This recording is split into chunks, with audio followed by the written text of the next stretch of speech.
right, today we are out in Indian Harbor. This is one of the communities that we wanted to highlight that has some great lakefront properties that come up from time to time. This is an HOA community with a gate. We are sitting at the entry. There's some main body properties that are located along this hilltop ridge.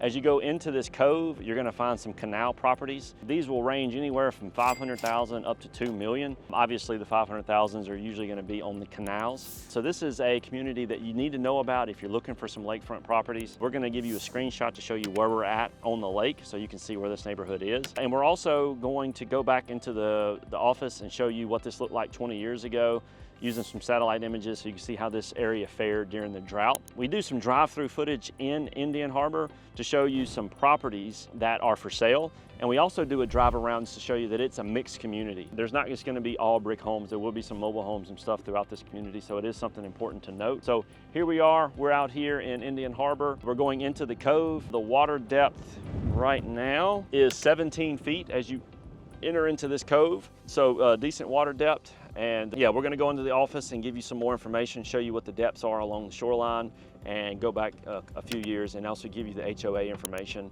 as far as what the costs are, do they allow short-term rentals, so on and so forth. So stay tuned, we're gonna head to the office. We're in the office today going over Indian Harbor. So we've already been out on the lake and highlighted a few things from the boat side.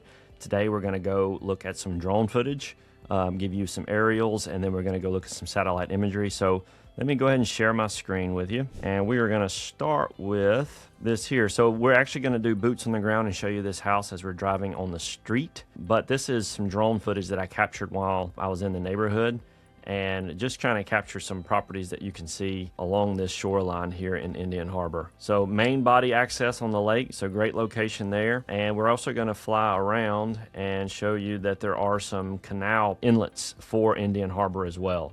So you will actually see these canals loop in and create some homes that are not necessarily main body.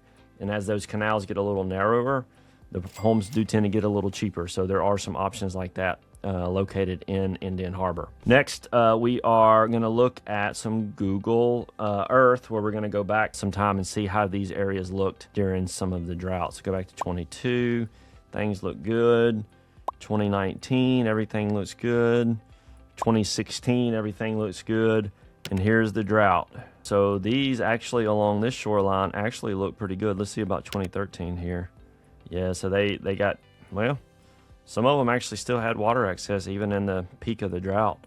Many located along some of these inlets did not. So 2014 tended to be the worst for the most part, especially in some of these. But as you see, 2016, it filled back up and everything was in good shape. If we go look at our Fisher map, we are looking specifically at Indian Harbor.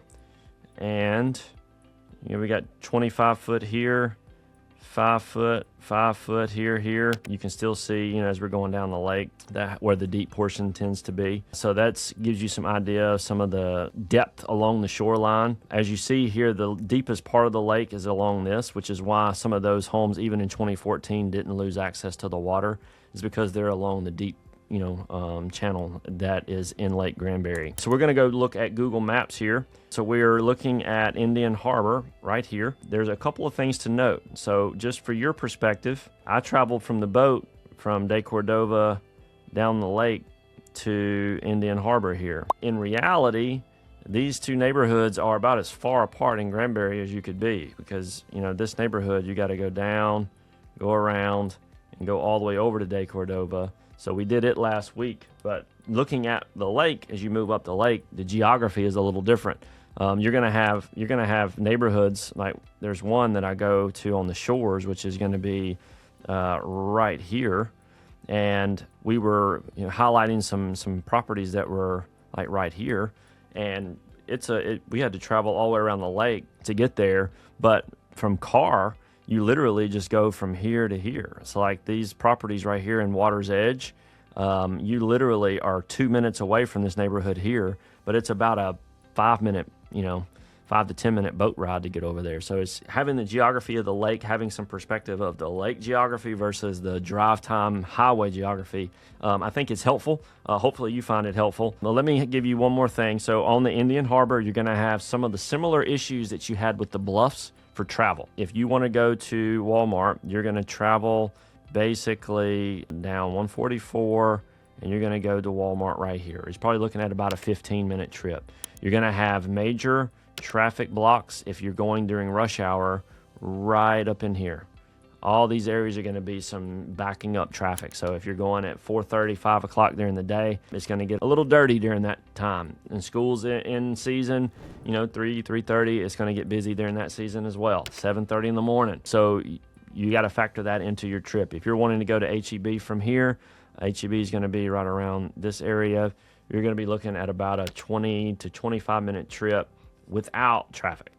Traffic would just exacerbate that and make it worse. With that, that gives you a good snapshot of Indian Harbor, some things to know and expect about that neighborhood. HOA dues there are not very bad. They run $390 per year for the lakefront home that we documented. Some of them are around $300 a year, but just call it $300 to $400 per year. You're looking at $25, $30 a month HOA dues. There is a pool, there's a boat ramp, there's a park, so they do have some amenities, and the initiation fee is like $500, and it's not very much for a resale certificate, so not much there. I do have some driving footage in the neighborhood. I will note now, as well as in that video, that Indian Harbor is a more mixed community. The bluffs were all going to be, $800 million homes. Inside of Indian Harbor, you're going to have properties that are $15,000, mobile homes that are not in great condition. They're going to be interspersed throughout the community. So it's going to be more of a mixed community. I'll highlight some of that in some of the driving footage as we drive around. And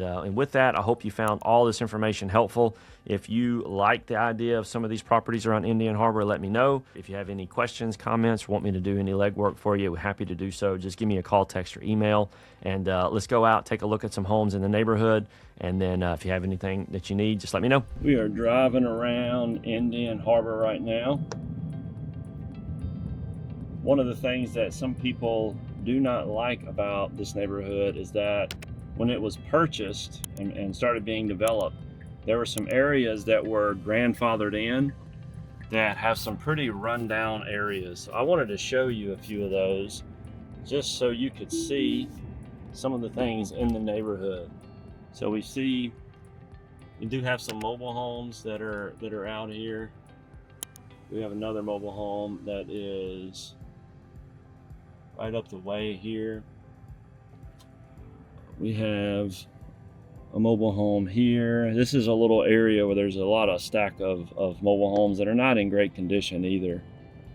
So you have $1 million properties on the water, and you got these areas interspersed throughout the neighborhood that are not so great. Compared to Canyon Creek, these roads are generally a little bit better.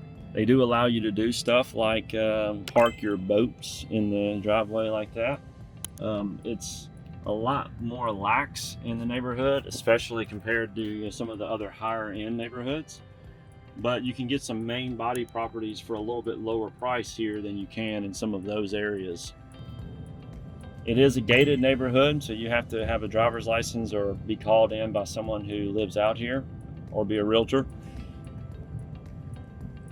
Overall, it's just one of the neighborhoods as far as options go in Granbury, where if you're looking for a home on the lake and you're okay with having some of the properties like we just passed in your neighborhood, you can get a slightly better deal. You can get some nicer homes on the water if you go into some of these neighborhoods that we're going to go see, like Water's Edge, Catalina Bay.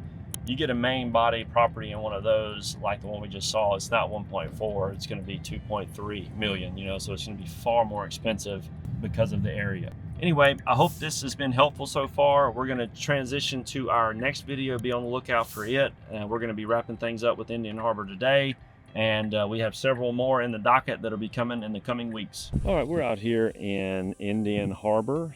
We've already looked at it from the lake and kind of pointed out this area in general. We looked at the Google Maps, and we looked at going back on looking at what it looked like 15, 20 years ago during the drought. I wanted to show you a couple of properties, or at least one that's out here, to give you an idea of what's available out here on the lake. So this property is currently on the market for $1.45 million. And beautiful property, 5-bed, 4-bath, 1981 home, but it's been completely renovated.